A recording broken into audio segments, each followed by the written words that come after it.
சிவாய நமஹ. முப்போதும் திரிமேனி தீண்டும் ஆதிசைவர்கள் குலத்தில் சுந்தரமூர்த்தி சுவாமிகளின் வழி வழி தோன்றல் திருவான்மையூர் அடியார்க்கு அடியன் சந்தோஷ் திரிமேனி சிவாச்சாரியார். அக்ஷரா அண்ணாமலை நேர்கள் அனைவருக்கும் அன்பான வணக்கம். வரக்கூடிய அந்த பிப்ரவரி மாதம் 2026 அப்படிங்கிறது ரொம்ப ஒரு அற்புதமான மாதமாக வருதுங்க. பொதுவாக பார்த்திங்கன்னா இந்த மாதத்தினுடைய முதல் நாளே முருகப்பெருமானுக்கு மிகவும் உகந்தமானது தைப்பூசம் வருதுங்க. இது தைப்பூசம்னா என்ன அப்படின்னு கேட்டிங்கன்னாங்க, அதாவது முருகப்பெருமான் கடுமையான தவம் செய்து சிவபெருமானுக்கும் அம்பாளையும் நோக்கி ஒரு கடுமையான தவம் செய்கிறார். அந்த கடுமையான தவத்தினுடைய பலனாக அவர் என்ன கேட்குறாருன்னா, அவருக்கு முக்கியமான ஒரு பெரிய ஆயுதத்தை அவர் கேட்குறார், சூரனை எல்லாம் சம்ஹாரம் செய்வதற்காக.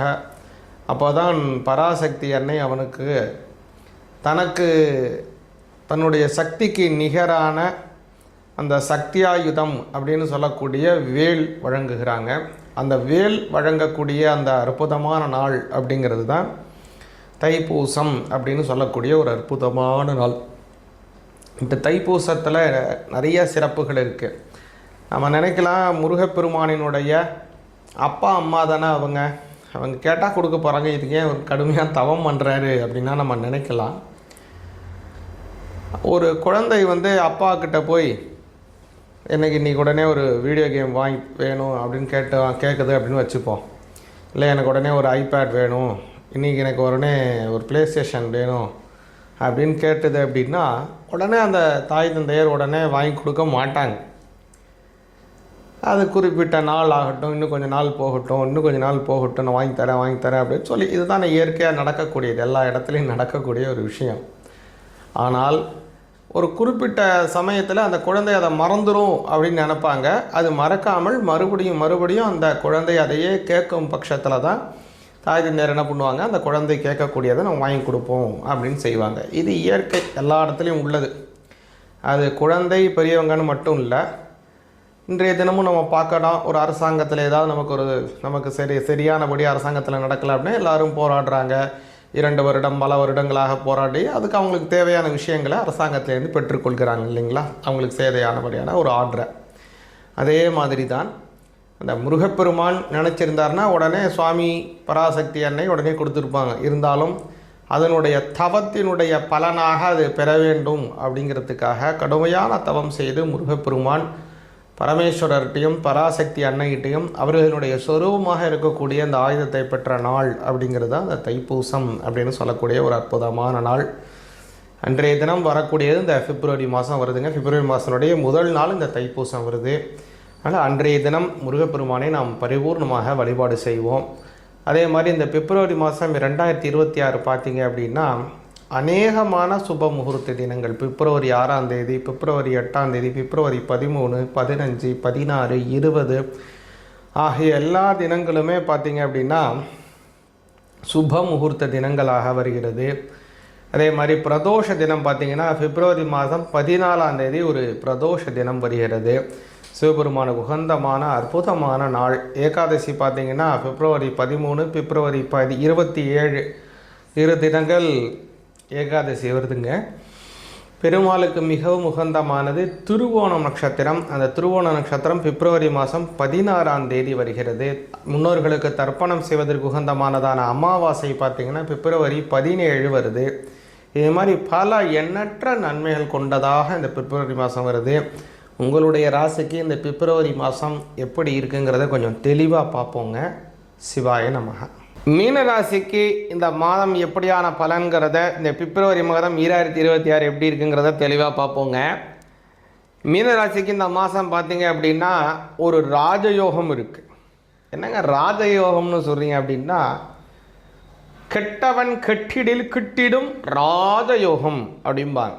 மீனராசிக்கு கெட்ட கிரகமாக இருக்கக்கூடியது சூரியன். முதல்ல ஏங்க சூரியனை போய் கெட்டவர்னு சொல்கிறீங்கன்னா அப்படி இல்லை. மீனராசிக்கு 6ஆம் அதிபதியாக இருக்கிறார். எதிரிகளை உற்பத்தி செய்யக்கூடியவர் சூரிய பகவான். யாருக்குன்னா மீனராசிக்கு. அதனால் மீனராசிக்கு சூரிய பகவான் எப்போதெல்லாம் கால புருட தத்துவத்திலே, அதாவது மண்டலத்தில், ராசி மண்டலத்தில் மறைவு ஏற்படுதோ அல்லது நீச்சம் அடைகிறாரோ அந்த சமயமெல்லாம் உங்களுக்கு யோகம் உண்டு. மீனராசிக்காரங்களுக்கு யோகம் உண்டு. அந்த வகையில் இந்த மாதம் பார்த்திங்கன்னா 13ஆம் தேதி உங்களுடைய 12ஆம் பாவத்தில் உங்களுடைய 6க்கு உடையவரான சூரிய பகவான் மறைகிறார். 12ல் விரயஸ்தானத்தில் மறைவதினால் யோகம். அவர் மட்டும் மறையலை, உங்களுடைய அஷ்டமஸ்தானாதிபதி, அதாவது ஆயுள் ஸ்தானத்திற்கு உடையவரான, அதாவது உங்களுடைய அஷ்டமம், கஷ்டத்தை கொடுக்கக்கூடிய அஷ்டமஸ்தானாதிபதியாக இருக்கக்கூடிய சுக்கிர பகவானும் சேர்ந்து மறைகிறார். அதனால தான் இந்த கெட்டவன் கெட்டிடில் கிட்டிடும் விபரீத ராஜயோகம் அப்படின்னு சொல்லுவாங்க. அந்த ராஜயோகம் மீனராசிக்காரங்களுக்கு உண்டு.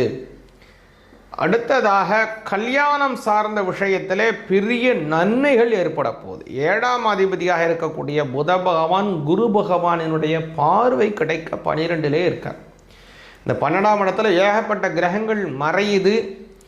12ஆம் இடம் வலிமை ஆகக்கூடாதுன்னு சொல்லுவாங்களே அப்படின்னா, அதற்கு அந்த இடத்திற்கு குரு பகவானினுடைய பார்வையும் கிடைக்குது. அதனால் இந்த மாதம் உங்களுக்கு நல்ல மாதமாக அமையுது. ஒரே ஒரு விஷயத்தில் மட்டும் நீங்கள் கவனமாக இருக்கணும், செலவு செய்கிறது. ஏன் அப்படின்னா விரயஸ்தான வலிமையானால கொஞ்சம் செலவு கட்டுக்கடங்காமல் போகும். சொல்லும்போதே சில பேர் நினைக்கலாம், சுவாமி ஏற்கனவே எங்களுக்கு அதிகமாக செலவாகிட்டு இருக்கு, இதை மேற்கொண்டு வேறு நீங்கள் சொல்கிறீங்களே அப்படின்னு நீங்கள் நினைக்கலாம். கவலைப்படாதீங்க.